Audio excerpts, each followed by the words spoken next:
Le voy a compartir. Ahí está. Se llama Defendiendo la verdad de Dios, que es un poco un montón de ideas de cómo podemos nosotros defender el Evangelio, defender el Dios creador y contrarrestar la gente que simplemente nos ataca. La evidencia es una sola, la que tienen ahí entre medio de estos dos, un fósil. Uno la tira para allá y la otra la tira para el otro lado. El de la izquierda dice que esto es evidencia de la creación. El otro la toma, la tira, esto es evidencia de la evolución. Cada uno la mira con su lente, con su punto de vista filosófico. Y con eso es con lo que está defendiendo su verdad. Ahora, ¿cuál de las dos verdades son, o cuál de las dos posiciones son verdad? Todo depende del punto de vista filosófico. Nosotros creemos en un Dios, los otros no creen en un Dios y lo rechazan. Entonces, siempre van a tratar de justificar eso, de que no existe un Dios. En la primera parte que quiero hacer con ustedes es mostrarles un debate, y un debate en Internet. Esto es una persona adventista que me escribió, no le voy a decir el nombre ni mucho menos, pero me escribió y me pidió ayuda. ¿Qué hago? Había cometido el error de ponerse a discutir y a polemizar con personas evolucionistas por Internet, tratando de defender la causa creacionista. Y esto es lo que pasa. Siempre hay una repetición de mantras evolucionistas.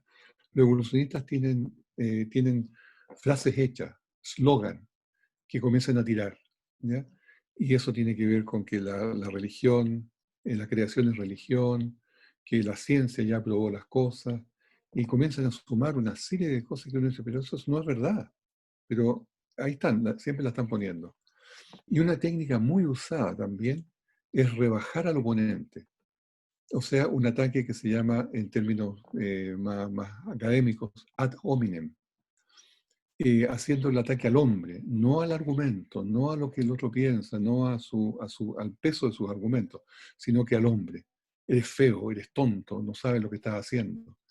Y esto fue lo que específicamente esta persona le escribían. ¿Has leído este tema? Se refería al origen de la vida. ¿Has leído este tema? Creo que no has leído nada, le decía. Deberías leer más. Ya rebajándolo como que su lectura había sido insuficiente. ¿Sabes lo que es una célula? Se hace ya casi ofensivo eso, ¿no? No tienes idea de lo que estás hablando. ¿Quieres seguir viviendo en la ignorancia? Como que el cristiano viviera sin saber. El cristiano sabe mucho. Una de las cosas que yo me sorprendo es ver en muchas iglesias, piensen que recorro tanta gente, tantos países, tantas iglesias, y hermanos de iglesias que son pequeñas, que son de pueblo, que son lejanas. Hay hermanos que saben, pero una cantidad enorme de la Biblia. No son pastores, son simplemente hermanos que han estudiado toda su vida. Entonces su ignorancia no es tal. Entonces al final me corona este opositor a decir, no me vengas a decir a mí cómo se originó la vida, como si él tuviera gran conocimiento de eso. Y él sigue el argumento, ¿no? Los experimentos indican que las moléculas eh, orgánicas se pudieron sintetizar en la atmósfera de la Tierra primitiva y llovió esas partículas, moléculas orgánicas, llovieron hacia los océanos. Entonces los océanos evolucionaron y se replicaron y a través de la selección natural. Entonces las moléculas se rodearon de membranas celulares y por supuesto se creó la vida. Así, ¡pum! Magia, se creó la vida. Pero yo no creo en tu Dios, y aquí está el problema, porque no tengo prueba de él. Pero gracias a la ciencia yo conozco cómo se originó la vida y todo lo que vemos hoy. Por lo tanto, no pierdas tu tiempo, no seré convencido. Claro, por supuesto que no va a ser convencido. Pero toda esta argumentación que está haciendo es completamente falsa. No, jamás se han creado moléculas orgánicas en la atmósfera que se sintetizaron en la atmósfera y cayeron en la Tierra primitiva, que llovió hacia los océanos, que ahí se replicaron y se evolucionaron y que después fueron perfeccionadas con una membrana celular. Todo eso son puros cuentos, pero lo da como un hecho científico. O sea, se fijan cómo se visten de cosas que ni siquiera son. El origen de la vida es un gran misterio para la evolución. Nosotros lo contestamos, por cierto, con un Dios creador, pero ellos no tienen cómo contestarlo. Así que eso más o menos es el argumento. Mi recomendación, no se metan. O sea, esto de meterse a debatir con una persona que es evolucionista y más o menos uno va a ganarle el argumento, no vale la pena, porque ellos ocupan todas estas cosas que son mentiras. Y finalmente, ¿qué vamos a hacer cuando están diciendo mentiras? Y miren, esto de acá es de Mark Twain. Las historias han sido las herramientas de comunicación más poderosas por miles de años. A Mark Twain se le adjudica haber dicho, nunca permitas que la verdad se ponga en el camino de una buena historia. O sea, si la historia es buena, no importa que estás diciendo mentiras, lo importante es que la historia conquista, llega lejos. Joseph Goebbels, el jefe de la propaganda nazi de Hitler, decía, si dices una mentira suficientemente grande y la repites varias veces, la gente va a terminar creyéndola. Y eso es más o menos lo que está pasando acá. Mentiras que la vida se creó sola, que las mutaciones son buenas y positivas y crean nuevos órganos y la selección natural los corrige. Todo eso son puras mentiras. Que hay fósiles en todas partes, que son fósiles transicionales de una especie a la otra y que tenemos la escala del monito hasta el hombre, pasando por medios monos, medios hombres. Todas esas son puras mentiras. Pero ahí la van a ocupar. La complejidad es el gran talón de Aquiles de la evolución. El evolucionista debe creer en dos milagros. Uno, el Big Bang, o sea, que todo se creó de la nada de una gran explosión y toda la materia se hizo después de esta gran explosión. Y lo segundo es que la vida se creó espontáneamente. Son los dos grandes milagros que tienen que creer, que son milagros, no es otra cosa. Creen que la vida es simple, pero la vida no es simple, la vida es complejísima. Eh, un ejemplo, los capilares. Nosotros, nuestra circulación va del corazón a las arterias y la arteria se reparte a través de los capilares. Es decir, para llegar a cada rincón, a cada célula de nuestro cuerpo, tenemos billones de células, miles de millones de células.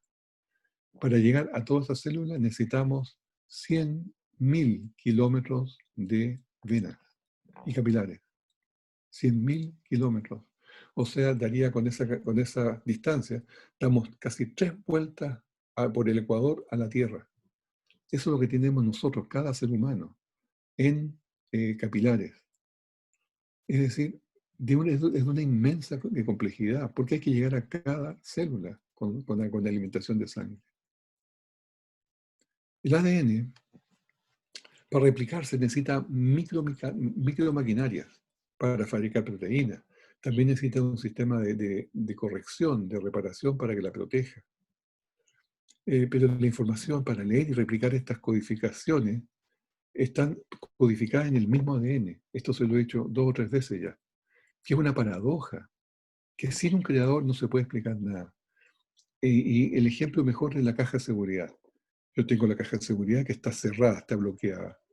Y la fórmula para abrir la caja de seguridad está dentro de la caja.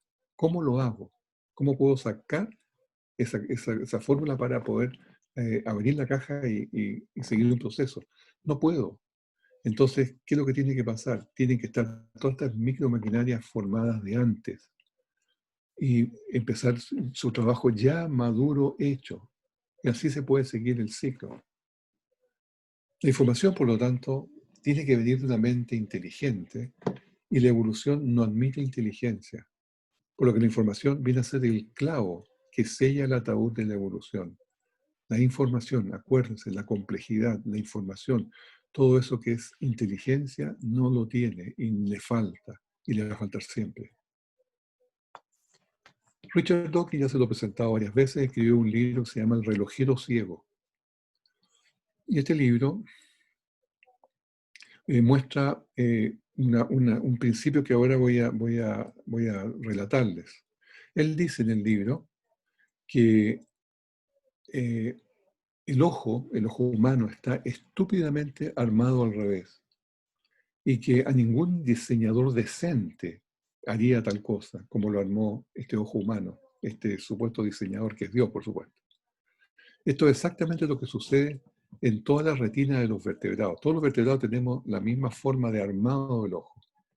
Cualquier ingeniero naturalmente pensaría que las fotocélulas apuntarían hacia la luz, con su cablerío hacia atrás, hacia el cerebro. Ya les voy a explicar con un dibujo de qué estoy hablando. Y aquí está el dibujo. Voy a achicar esto que no me moleste. Ahí para abajo. Entonces, el ojo, al fondo es la retina, ya que es donde están los fotorreceptores, y amplificamos ese pequeño trapecio que está allí, que está en blanco, y lo amplificamos a la derecha. Y ahí podemos ver los fotorreceptores, que son los conos y los bastones. Todos ellos están mirando hacia atrás, hacia la pared del ojo. No están mirando hacia la luz. ¿Ya? Ese es el punto. Entonces, esa es la gran objeción. Dice, esto es estúpido. ¿Qué diseñador habría puesto los receptores, que son los que están leyendo la luz, dándole la espalda a la luz? Y ese fue, ¿no es cierto?, el gran argumento de ese libro, que la retina estaría armada al revés. Estos son los bastones, los conos, hay varios millones de ellos, hay muchos más bastones que conos.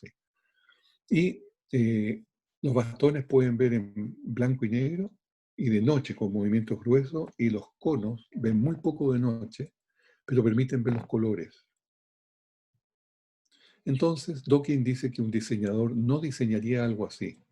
Por eso, como un diseñador no diseña algo así, esto demuestra la evolución del ojo, que ha demostrado que el ojo se evolucionó. Bueno, el ojo de la jibia estaría armado de la forma correcta, porque en la jibia está el ojo, como dice él. Sin embargo, ellos mismos, los mismos evolucionistas, reconocen de que la jibia no puede tener tan buena vista, porque no tiene buena vista, de hecho, se sabe que no tiene buena vista, y que tiene una vista pobre comparado con los vertebrados. Aquí tenemos la comparación de la retina. Arriba está del ojo o los vertebrados de los humanos, y que están mirando hacia atrás.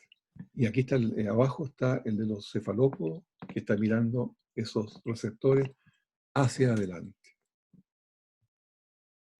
¿Cuál es la respuesta entonces? ¿Qué podemos decirle a esta objeción? Aquí está la respuesta.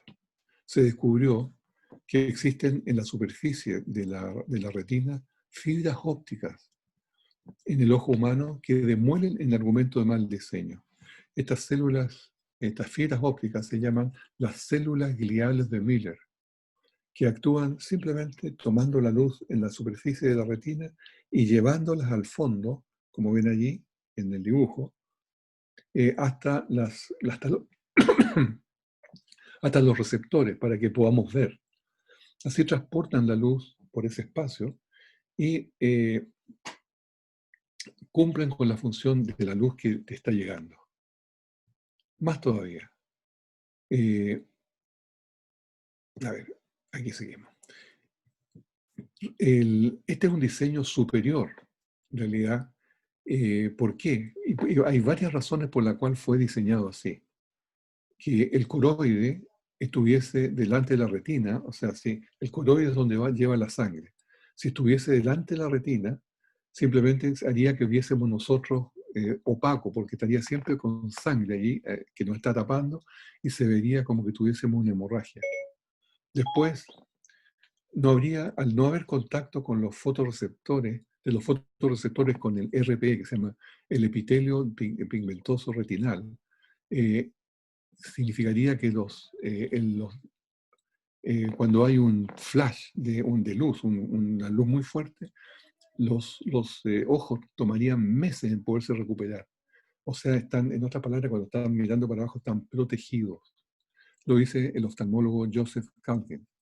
Y también el coroide necesita extraer el calor excesivo que tiene el ojo. Otro oftalmólogo, Dr. Peter Gurney. Y sobre todo, funciona bien.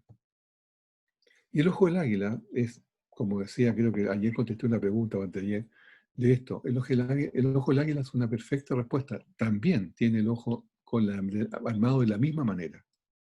O sea, todos los fotorreceptores hacia atrás. Su vista se estima entre 4 y 8 veces más potente que la de un ser humano promedio. El águila puede ubicar a un conejo a 3 kilómetros de distancia. Piensen lo que son 3 kilómetros. Eh, a ver, básicamente son 30 cuadras, 3 kilómetros. Y pese a que el pájaro pesa como 4,5 kilos, sus ojos son prácticamente del mismo tamaño que el de los hombres. Entonces, esta habilidad que tiene es fantástica. ¿Y por qué puede ver tanto el águila? Porque el águila tiene la fobia muy densa en conos. Tiene 1 millón de células de conos por milímetro cuadrado. Nosotros los humanos tenemos solamente en la fobia 200.000 de células por milímetro cuadrado, que son los conos para el color. O sea, ellos tienen 5 veces más poblado la fobia. ¿Qué es lo que es la fobia? Nosotros, los que tenemos vista, al mirar, estamos mirando con toda la retina, pero el enfoque mismo, el lugar donde vemos, es a través de la mácula. ¿Ya? La mácula es un sector nada más de la retina, donde está la fobia al medio. La fobia es una especie de piscinita, una especie de lugar así, donde está lleno de conos para poder tener mejor agudeza visual. Bueno, el águila tiene 5 veces más potenciado ese sector que nosotros, por eso no puede tener tan buena vista. El doctor George Marshall, profesor de ciencias oftalmológicas, dijo: la idea de que el ojo está cableado al revés es una falta de conocimiento de cómo funciona el ojo y su anatomía. Vamos a ver este pequeño video. Muchos afirman que nuestra retina está cableada al revés, por lo tanto dicen que nuestros ojos no pudieron haber sido diseñados en forma especial porque un creador inteligente los hubiera cableado de la forma correcta. Esta afirmación no tiene sentido, pues la retina de los pulpos está supuestamente cableada de la forma correcta, pero su vista es pobre comparada con la nuestra. El oftalmólogo Dr. Peter Gurney ha demostrado que hay muy buenas razones para que la retina esté cableada así. En particular, le permite a los fotorreceptores estar en contacto con los tejidos especiales detrás de la retina, los cuales son necesarios para regenerarse y absorber el exceso de calor. Estos tejidos son opacos, así que si nuestra retina estuviera cableada al revés, estaríamos tratando de ver a través de 2 superficies opacas, resultando en que no veríamos nada. Por otra parte, el águila tiene el mismo cableado que nosotros y es famosa por su vista de águila. Tal vez el creador le acertó después de todo.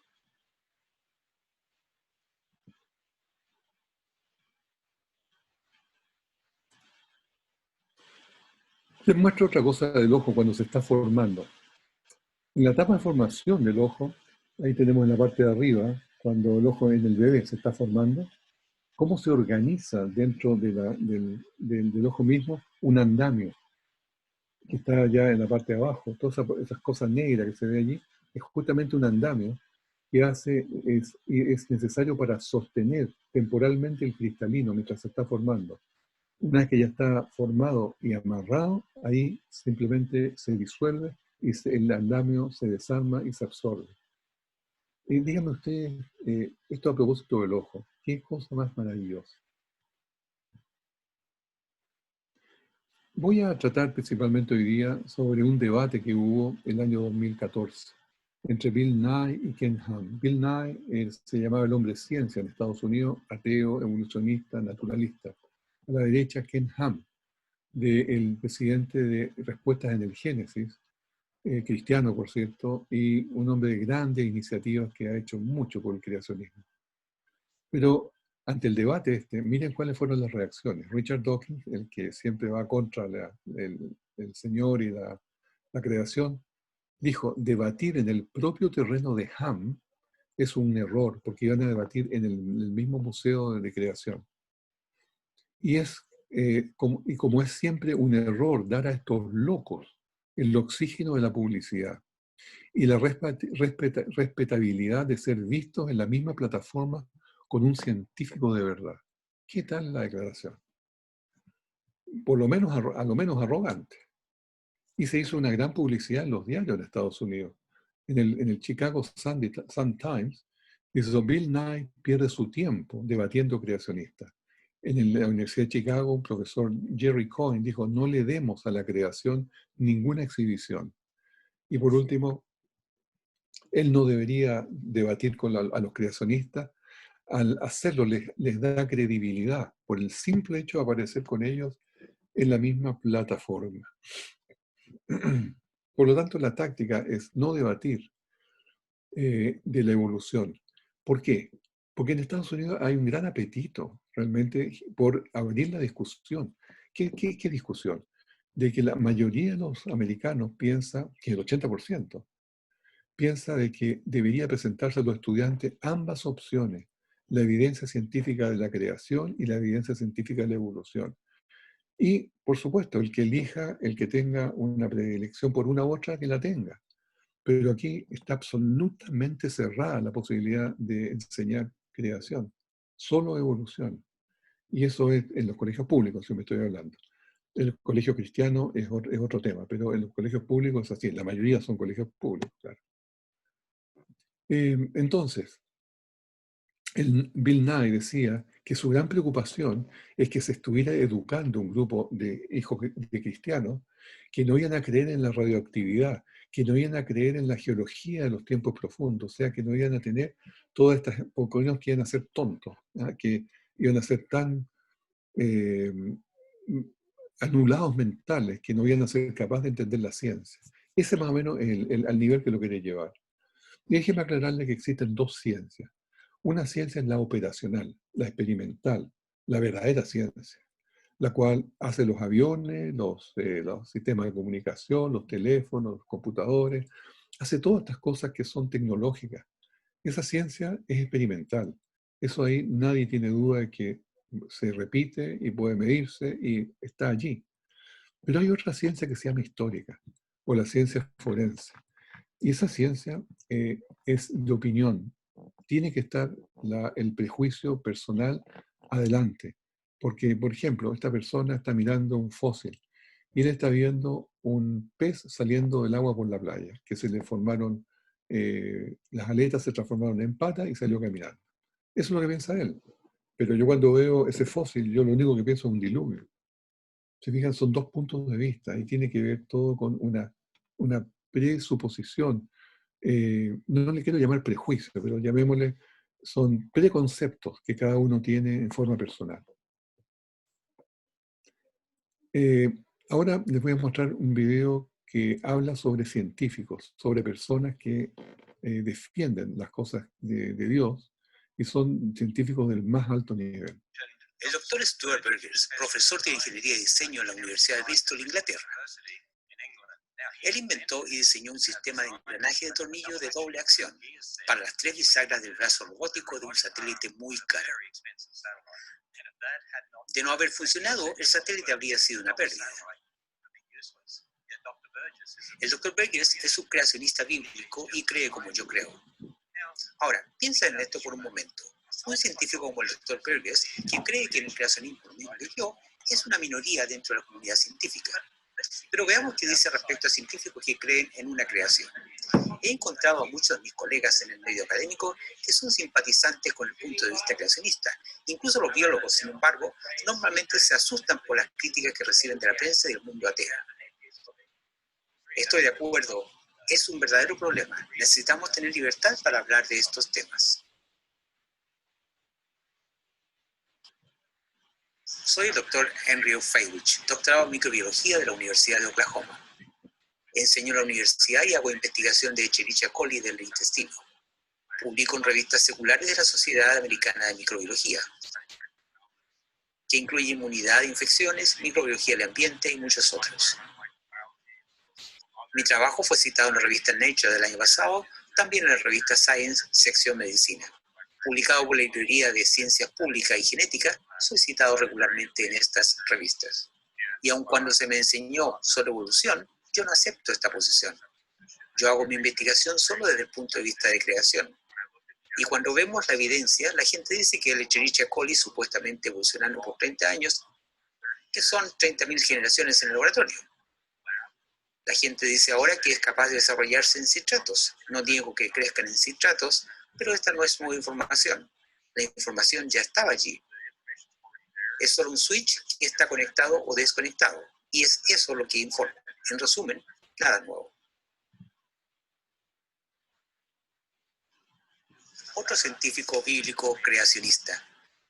Mi nombre es Danny Folker. Recibí mi doctorado en astronomía en la Universidad de Indiana.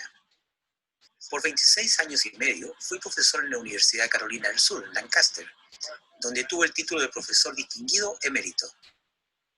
Después de mi retiro a la universidad en enero de 2013, me uní al equipo de investigación de respuestas en el Génesis. Soy un astrónomo estelar. Eso significa que mi interés principal está en las estrellas, pero en particular en el estudio de las estrellas binarias que se eclipsan. He publicado muchos artículos en la revista de astronomía, como la revista Astrofísica, la revista Astronómica y en el Observatorio.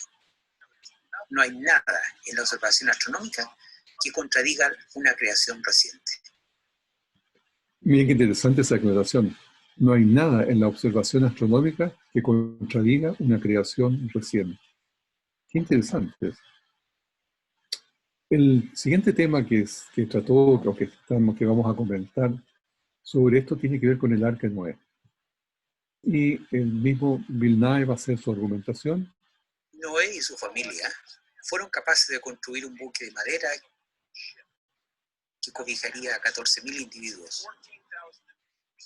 Había 7.000 tipos de animales, macho y hembra, y más la gente, eran en total 14.008 individuos.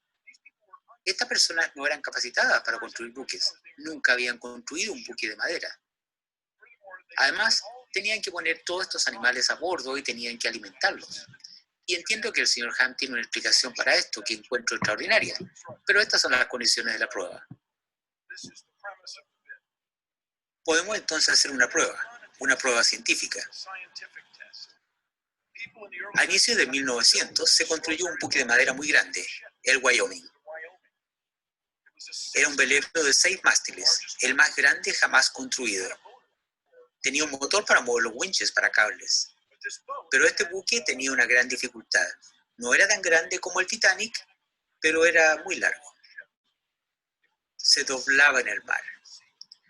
Se doblaba de esta manera, de esta otra y de esta otra. Y en toda esa deformación hacía agua como loco. La tripulación no podía mantenerlo seco. Y eventualmente se hundió con la pérdida de los 14 hombres. Así que hubo 14 marinos a bordo de un buque construido por expertos constructores navales en Nueva Inglaterra. Eran los mejores del mundo en construir buques de madera, y ellos no pudieron construir un buque tan grande como dicen que fue el Arca. ¿Es eso razonable? ¿Es esto posible? Que los mejores constructores del mundo no pudieron construir lo que hicieron 8 hombres y sus esposas sin tener experiencia alguna. Miren la fineza del argumento. Básicamente lo que está diciendo los hombres que tenían experiencia, esto fue en Nueva Inglaterra, en Estados Unidos, que construyeron un buque largo también de 6 mástiles, el cual era hecho con la mejor experiencia náutica de todas partes, se llamaba el Wyoming, se les hundió. Y da a entender como que salió a navegar y se fue y lo agarró en temporal, lo dobló por todas partes y se hundió. Pero saben que siempre va la verdad con la mentira. Es verdad, el buque existió, pero no es verdad que se hundió así, o en la primera vez que tuvo la ocasión de hundirse. Ahí tenemos el Wyoming. Fue construido en 1909. Y ahí tenemos el Wyoming en 1917. ¿Ya? Y lo tenemos también navegando, así navegaba el buque. Navegó 15 años transportando carbón entre puertos de Estados Unidos. Y después se hundió. Después se hundió en un gran temporal. Entonces, claro, él infiere de como que los buques que son demasiado grandes, que son demasiado son de madera, se van a hundir. No es así. Este buque navegó 15 años transportando carbón y el arca de Noé estuvo navegando solamente 3 meses y medio. 3 meses y medio, 150 días, en los cuales el Señor lo hizo reposar sobre los montes de Ararat. Entonces, se fijan, el argumento es falso, porque no es así que él iba a hundirse también de inmediato. Sigamos. Veamos, si hay 4.000 años desde el diluvio de Kenham, y como ha dicho muchas veces, habría 7.000 géneros. Hoy día, con una estimación muy conservadora, deberían haber 8,7 millones de especies. Pero una estimación mucho más razonable sería 50 millones, aún 100 millones. Cuando empezamos a contar los virus, las bacterias y todos los escarabajos que deben estar en los bosques tropicales y que aún no hemos encontrado, llegamos a un número que creo que es bien razonable. Digamos, 16 millones de especies hoy en día. Si estas vinieron de 7.000 géneros, tenemos 16 millones menos 7.000. Serían 15.993.000 dividido por 4.000 años y con cada año 365 días y un cuarto. Deberíamos encontrar 11 especies nuevas cada día.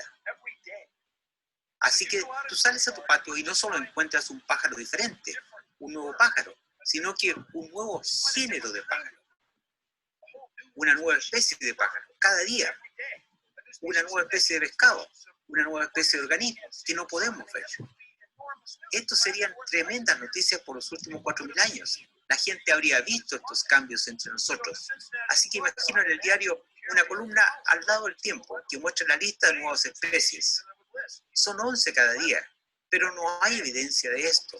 No hay evidencia de estas especies nuevas. Sencillamente no hay suficiente tiempo. Bien, esos números, vamos a contestar con números la misma idea. Él está diciendo entonces de que deberían formarse 11 especies nuevas cada día por los últimos 4.000 años, lo cual por supuesto que no sucede así. Pero ¿dónde está la trampa de lo que está él argumentando? Está basado en la ignorancia de la escritura. Calculemos. Dios ordenó llevar a Noé 2 de cada género terrestre que respira aire a bordo del arca, no de cada especie existente. Y los limpios son muy pocos, así que no hay problema de eso. Por lo tanto, se excluye todo lo marino, los peces, los mariscos, las ballenas, las plantas tampoco subieron, los árboles tampoco, las bacterias, los procariotes, los hongos, los insectos, ninguno de esos subió. O sea, empezamos a descartar de esos 16 millones de especies vivas que habla él, inmediatamente comenzamos a sacar un número enorme.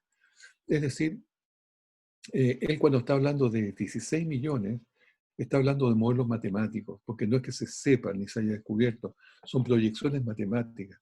Pero pensemos que hay 10 millones. Cuando sacamos las plantas, los hongos y todo lo que les acabo de mencionar que no va, quedamos en 2 millones de especies. Y el gran desafío acá es cómo de las especies que se usaron en el arca, que se supone que son 7.000, tenemos hoy día la cantidad de los millones de especies. Esa, bueno, es lo que está tratando de desafiar. Insectos que no subieron al arca son 1 millón por sí solo de especies. Por lo tanto, hay que sacarlo. Y así bajamos el número a menos de 1 millón. Los vertebrados son los únicos animales que subieron al arca. Por lo tanto, la mitad de los vertebrados son peces que no subieron al arca. Así que hay que descontarlos también. Noé también llevó mamíferos terrestres, no llevó las ballenas, a su vez las focas y los leones de mar. Tal vez puede que sea discutible eso sí o no. Los pájaros tal vez excluyó los pingüinos. La mayoría de los reptiles, posiblemente no los cocodrilos. Hoy día los mamíferos son menos de 5.500, los pájaros 10.000 y los reptiles son como 4.000 especies. Por lo tanto, y las especies anfibias 6.400. Esto da un total de 25.900 especies que hay hoy día. En el arca, entonces, el número de géneros es aproximadamente el número de familias. Esto es un problema de clasificación. Entonces, Mamíferos son 150 familias, pájaros 150, reptiles como 80, anfibios como 72, 452 familias, según un estudio de factibilidad, que subieron al arca. Y si tenemos las 25.900 familias hoy día, menos 452 da que 25.448 nuevas especies por formar desde el diluvio hasta ahora. ¿Cuántas se necesitan por año entonces? 25.448 dividido por 4.350 años, son 4.000. Da más o menos 5,8 especies por año, no 4.015 por año. O 11 por día, como decía él. Es decir, tiene que ser una especie nueva cada 63 días. Muy distante de los números que decía Bill Nye, que era 11 por día. Si fijan, el asunto se desarrolla de otra forma. ¿Es esto razonable? Bueno, el 40% de los mamíferos son ratones, pequeños y de reproducción muy rápida. Por lo tanto, al reproducirse de forma rápida, se van creando nuevas especies por justamente la misma selección natural, por la misma especiación que tienen. El 95% de los reptiles son lagartijas y serpientes, pequeños. Debemos considerar lo rápido que se han producido una variedad de perros. Los perros se han forzado a tener diferentes razas, de gatos, de vacas, de caballos, de ovejas. Todos son animales mayores. Y si tuviéramos que tomar, por ejemplo, especies de elefantes, claro, eso sería muy improbable porque el elefante se reproduce muy lento. Por lo tanto, producir las especies que vemos hoy día del arca hasta el día de hoy no es un problema, especialmente porque el 50% de esas especies son muy pequeñas. Además, los relojes genéticos nos indican que las especies modernas se originaron recientemente, no hace millones de años. No olviden que las mutaciones de los relojes genéticos indican tiempo. Así que ahí se puede ir midiendo eso. Mucha diversidad en pocos años, así es con los perros. Sigamos con el siguiente. La gente por años ha encontrado que en Canadá hay claramente un depósito de fósiles, un lugar que fue un pantano. Se secó y encontraron todo tipo de fósiles de pantano, helechos, organismos y animales, peces que reconocieron. Y la gente se dio cuenta que por la edad de las rocas, calculada por los científicos tradicionales, este sería un lugar razonable para buscar un animal fosilizado que vivió allí. Y así fue. Los científicos encontraron el Tiktaalik, este pez lagartija, y encontraron varios ejemplares. No fue solo un individuo. En otras palabras, hicieron una predicción que sería encontrado y lo encontraron. Hasta ahora, el señor Ham y su visión del mundo creacionista no tiene esta capacidad. No puede hacer predicciones y mostrar resultados. Bueno, el Tiktaalik. El Tiktaalik fue ese pez que se ve allí, que sale un fósil realmente, y se hizo toda una historia detrás del Tiktaalik. Se publicó en ese tiempo por los evolucionistas, tenemos los fósiles, ganamos, decían ellos. Después otro dibujo como una especie de meme que salió. Este es el Tiktaalik, es un fósil transicional, ahora cállense, los creacionistas, por supuesto. Y la creación artística, como siempre, demostraba cómo había salido caminando y todo eso. Bueno, se le consideró el eslabón perdido entre pez y tetrápodo. Tetrápodo es que tiene 4 patas. Y por lo tanto se probaba la evolución con esto. Sin embargo, luego comenzaron los artículos dentro del mismo mundo evolucionista, donde decía el Tiktaalik, por un experto.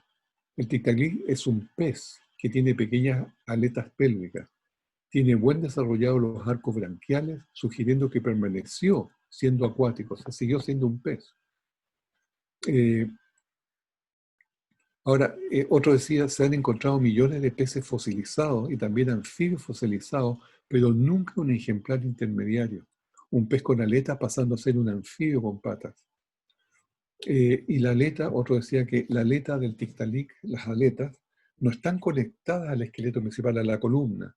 Por lo tanto, no pudo haber soportado el peso del animal en la tierra. El hecho final es que el Tiktaalik rosáceo era solamente 100% pez. Pero peor aún de estos argumentos que dieron ellos, es que se encontraron unas huellas de una mina en Polonia que consternó a los paleontólogos, que son estas que están acá. Esas huellas indicaban de que había tetrápodos 18 millones de antes que el supuesto 18 millones antes que el Tiktaalik. Y si existían animales con 4 patas ya 18 millones antes que el Tiktaalik no podía ser ese fósil transicional que tanto habían querido creer. Y esto fue publicado en la revista Nature, el mismo órgano que les publica todas las cosas a los evolucionistas. Primero, mano izquierda, publicó que habían encontrado el Tiktaalik. Y después, 4 años después, publicó nuevamente que el Tiktaalik era al tarro de basura porque se habían encontrado huellas muy anteriores. Entonces, ellos mismos se desmintieron. Pero fíjense, ¿por qué Bill Nye, sabiendo esto fue muy posterior, muy anterior a lo que Bill Nye está argumentando? ¿Por qué ocupa ese argumento? Si ese argumento fue derrotado por ellos mismos, pero igual lo ocupa. ¿Se acuerdan ayer cuando les hablaba de el celacanto? No sé, pastor, no sé si vio el video, la grabación, cuando hablo del celacanto. ¿Sí? Ok, qué bueno. El celacanto era lo mismo.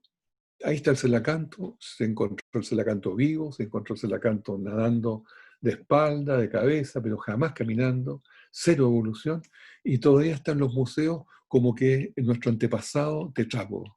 O sea, no se puede ganar aquí, siempre van a dar vuelta las cosas. Ahí está en la Universidad de Chicago, en una exhibición, como que fuera un gran tetrápodo, y simplemente, pese a que están equivocados, siguen presentándolo como una gran verdad. ¿Qué deseo de usted, señor Ham? ¿Puede usted mostrar algo que pueda predecir? ¿Tiene usted un modelo de creación que pueda predecir algo que va a suceder en la naturaleza? Fíjense en el desafío, como que la Biblia no puede predecir nada. Yo digo, ¿qué es conocimiento de la Escritura? ¿Qué es el conocimiento de la profecía, de todo lo que la Biblia ha predicho? Y en el aspecto más técnico, podemos decir, también tenemos muchas cosas que se han predicho en la Biblia. Por ejemplo, vamos pensando en cada una de ellas. Evidencia confirmando que solo una inteligencia pudo producir la vida. Es decir, nosotros sabemos que Dios produjo la vida, Dios hizo la vida. Y hay evidencia absoluta de que nadie puede producir vida. Nada puede producir vida menos sin inteligencia. O sea, una inteligencia tuvo que hacerlo. Evidencia que confirma que los animales solo se reproducen en su especie, que es otra declaración tácita en la Biblia, de que los animales se van sucediendo solamente entre ellos. No hay un cruce de animales, no hay una evolución entre animales, no hay un cruce de especies. Evidencia que confirma un diluvio universal. Ahí están las evidencias que nos están mostrando que hubo un diluvio, que es un tema que vamos a ver creo que en un par de días. Evidencias en la escritura de que hay una sola raza humana, y la hay, una sola raza humana. No existen razas humanas en el sentido de diferentes evoluciones. Es un tema también que vamos a tratar. Evidencia confirmando una torre de Babel. Sí, la torre de Babel que produjo justamente la separación de los seres humanos por idioma, pero que eso les llevó a tener diferentes colores de piel y diferentes características. Ya lo vamos a explicar eso. Evidencia que confirma un universo joven. Ciertamente que es un tema complicado, pero dejémoslo ahí. Y evidencia que Dios nos hizo una tierra para habitar, que es justamente el principio antrópico. Todo el universo dice sí a la vida cuando se cumplen todas esas leyes físicas, todos esos principios, todas esas constantes universales que tienden a la vida, a lo que se llama la química del carbono. Si el carbono no hubiese sido creado por todas estas coincidencias, nosotros no podríamos existir porque nuestra vida está basada en carbono. En fin, la creación es el único modelo viable de la ciencia histórica, confirmado por la ciencia observacional en estos días de una era científica. quiero citar este texto de Ellen White. Aquellos que desean dudar tendrán la oportunidad, mientras que aquellos que realmente quieren conocer la verdad hallarán abundante evidencia de la cual basar su fe. Así es. El que quiere creer, el que no se objeta el creer a Dios, va a encontrar evidencia para basar la fe. Y la fe queda puesta ahí en piedra. Voltaire decía, una ciencia falsa produce ateos, una ciencia verdadera hace postrarse a los hombres ante la divinidad. Y ahora quiero mostrarles esto es lo último ya, un testimonio de un científico ateo que reta a un profesor de la universidad también creyente. Se llama Ethan Kaiser, científico ateo, afirmaba que desde que la Biblia ha sido desaprobada científicamente, miren las asunciones que hacía, la Biblia desde que ya fue desaprobada científicamente en cuanto a sus reclamaciones por la teoría de la teoría de la evolución la derrotó, está diciendo, y por la arqueología también, el arca de Noé, Adán y Eva, cosas que no pasaron, como lo averiguó la ciencia. O sea, da por hecho de que porque supuestamente la ciencia lo desaprobó, Adán y Eva no existen y el arca de Noé no existe, por supuesto el diluvio no existe. Falsas premisas. La pregunta es cómo es que de acuerdo a la Biblia tenemos libre albedrío. Entonces ahí viene la objeción. ¿Cómo podemos tener libre albedrío si Dios es este ser desagradable que sabe todo sobre nosotros, todo lo que hacemos, lo que haremos, sabe todo lo que nos pasará antes que de crearnos, dado que no podemos sorprenderlo, no tenemos libertad de acción, no tenemos libertad y el acto de juzgarnos es totalmente inmoral al saber de antemano todo lo que haremos. ¿Se fijan? Es una especie de predeterminismo. ¿Qué le contesta este profesor, que es creyente? Dice, casi siempre las preguntas se repiten, le dice. Este es una de ellas. Se trata del determinismo o del libre albedrío. Es interesante que usted, le contesta el profesor, como ateo diga que todo esto se haya confirmado. O sea, que Adán y Eva no existe, que el diluvio no existe, que el arca es una historia. Y así vive el materialismo científico como su modelo del mundo. Yo estudié bajo la tuición del doctor John Polkinghorne de la Universidad de Cambridge, un destacado físico cuántico, líder en el mundo, con los mismos datos que usted ha tenido.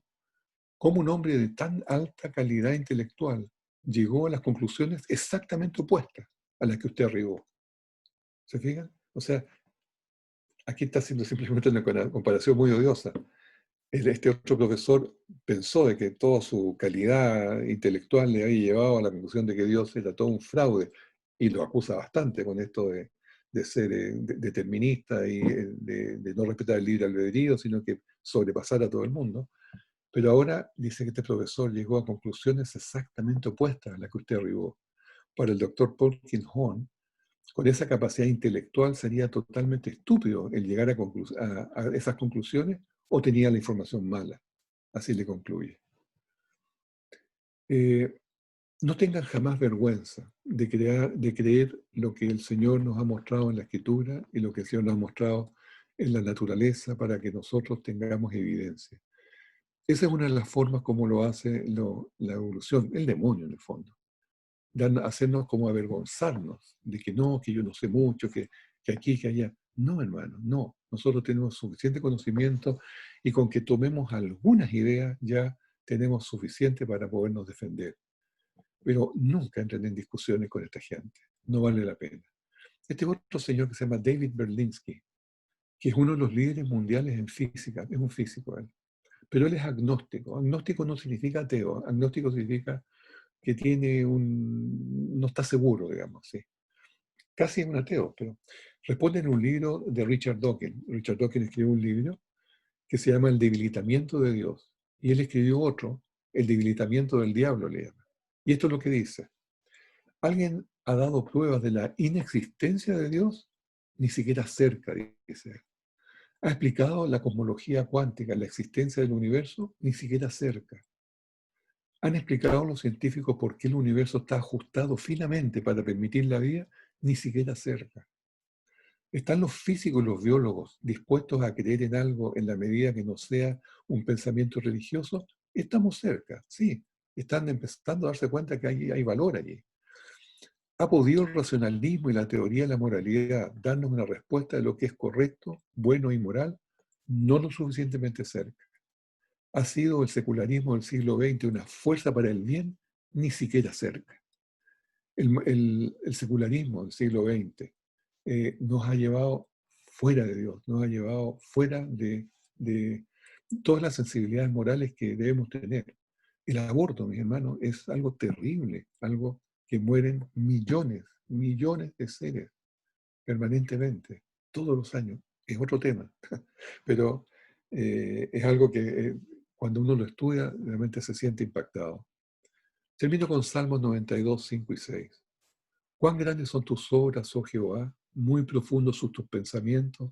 El hombre necio no sabe y el insensato no entiende esto. Seamos nosotros los sensatos, que sí lo entendemos, que sí lo amamos y sí lo estudiamos. Amén.